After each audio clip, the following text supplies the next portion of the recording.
Stock मार्केटमा सम्पत्ति शुद्धिकरणको छानबिन इत्यादि भन्ने त्यो छैन, त्यो हुँदैन। र अन्य निकायहरूभन्दा स्टक मार्केट धेरै नै आधुनिक, धेरै नै पारदर्शी, हैन। कति पैसा कसले कहाँबाट लिएर आयो, ऋण लिएर आयो कि आफ्नै आम्दानीबाट लगानी गर्यो कि कुन सेयर किन्यो, कुन सेयर कतिमा बेच्यो, राज्यलाई कति कर तिर्यो, सबै लगभग स्पष्ट छ नि, हैन। त्यसैले हरेक ट्रान्ज्याक्सन चेकमा हुन्छ, हैन।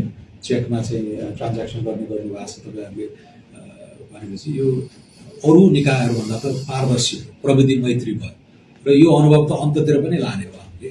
त्यसैले यहाँ सेयर मार्केटमा व्यक्ति छानी कारोबारहरूको चाहिँ निहालेर त्यो गर्ने मनसाय हाम्रो छैन। तर फेरि रुल अफ लमा विश्वास गर्ने भयो भएर इन्साइडर ट्रेडिङ गर्ने, म्यानिपुलेसन गर्ने, हैन, धितोपत्र सम्बन्धी ऐनहरू नियमावलीहरूको बर्खिलाफ जाने पात्रहरूलाई फेरि आफ्नो कोर्सले कामले गर्छ। तर साना लगानीकर्ताहरू आत्तिनु पर्दैन। इकोनोमीलाई हामी ठुलो सुधारको बाटोमा लाँदैछौँ। सबैजना उठ्ने गरेर नै हाम्रा कामहरू अगाडि बढेका छन्। त्यसैले अलिकति धैर्य गरेर कम्तीमा पनि बजेटसम्म पुल दिनु हुन मैले अनुरोध चाहिँ गरेको छु।